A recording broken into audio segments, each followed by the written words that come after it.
If there's anything she would really mind. Oh, really? You got a good mother? I do. In fact, I called them last night at about 11, and they were like, "Oh, blessed be. They let you out." They were really supportive. That's terrific. I didn't speak to them at all the whole time. They knew you were in jail? They knew after the first week. They didn't know the whole first week. Did someone let them know, or were you able to call them? No, I wasn't. I only made the one phone call when I got taken in. And after that, they didn't let? It's very intense. You could get a phone call to talk to a lawyer or emergency, but you had to fill out like a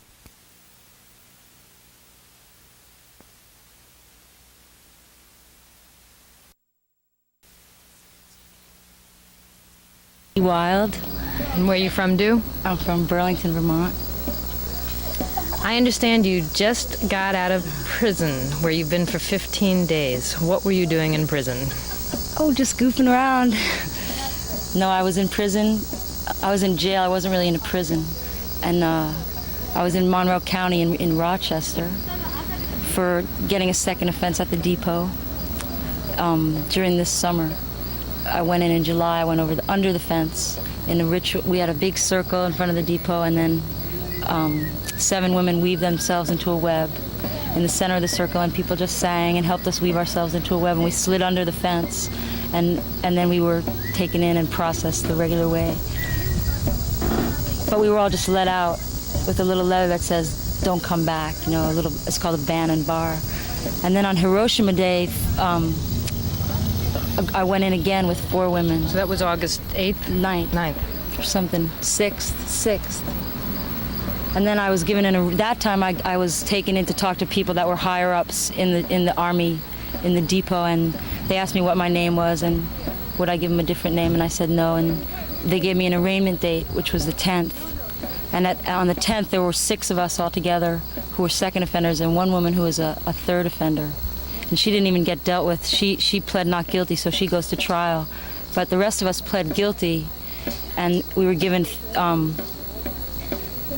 we had time to speak and everything. You know, we each got a chance to say what we wanted to say, and the judge listened.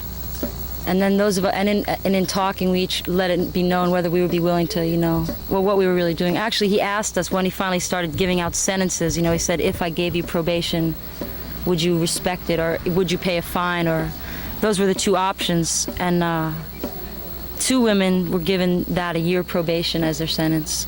And then he called my name, and he gave me, he said, I know you said you'd respect probation, but how you won't give me a real name, and so I'm gonna give you 15 days. I sentenced you to 15 days.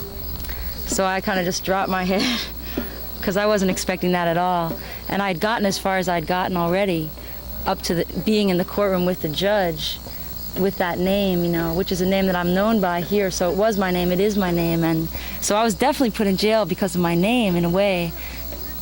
And in a way, I get off better because I only served 15 days, and I'm not on probation. So I still would get in big trouble if I did another federal offense. If you do a second federal offense, you have to serve a certain amount of time. Like if you got your sentence suspended the first time, maybe you got 30 days suspended. If you get a second one, you definitely serve that first 30 plus whatever they really want. And that's what I learned about, was that they're doing whatever they want in that justice system. And I've done support for CD before, and I've done support for women that have gone in and spent a long time, and I know women that have spent 30 days and this and that for Pentagon actions and for actions in California, for Diablo Canyon and Livermore and for Vandenberg. So I've always been on the outside, and this is the first time I decided to go in. And the first time I went, it was wonderful to be inside the depot because I connected with all these people in the depot, and I think that's a really important place to do. You mean with the soldiers themselves? The people that were, our guards and processing us. And what kind of connection the first time that you went in under the fence at the depot in July?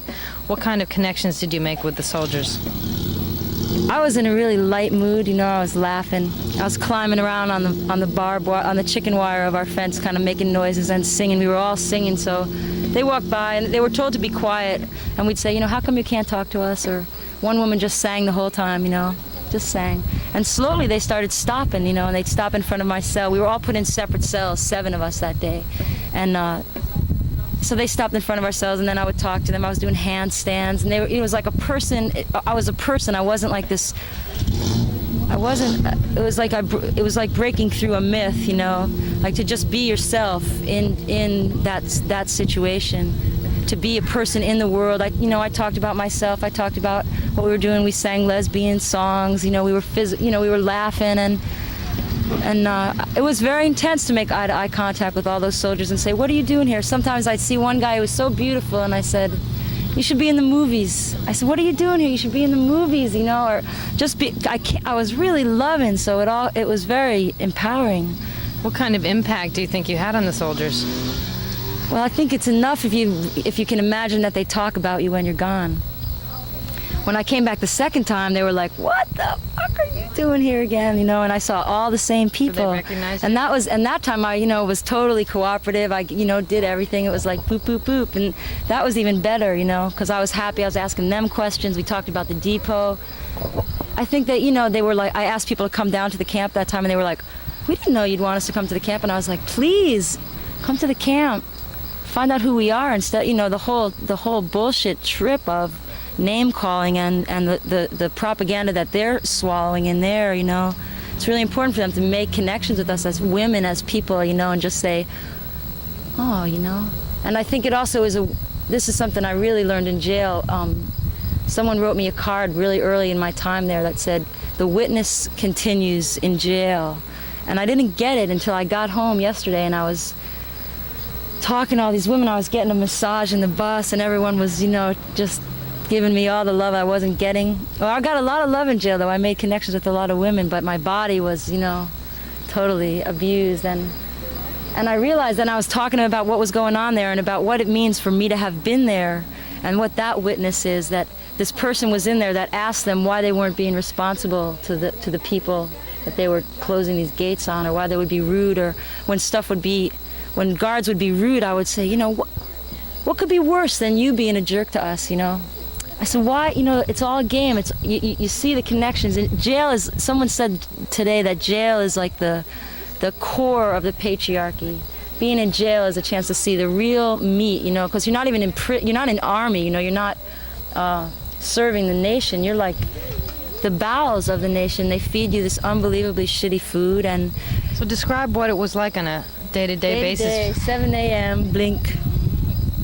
Lights are on all night long. Right, these small lights. So that, and I was in it was two floors, and they were in the center of a rectangle, and around the whole rectangle was a catwalk that the guards could walk around and see into our block and the block above us on either side of the building.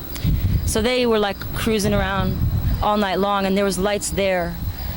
So then the lights would come on, the radio would come on. The radio was always on, or else the TV was on. Sometimes they were both on. If you asked them, they'd be like, you'd say, "Could you turn the radio off?" And they'd be like, it was all about humiliation in a lot of ways, like if you asked for shampoo because there wasn't going to be commissary for another 5 days because you came in the day it happened or something, they'd be like, "Well, we'll see if we have any." I'd be like, what am I supposed to do? So what I had in jail was a bar of Ivory soap and a toothbrush and some Crest that they gave us the second day we were there.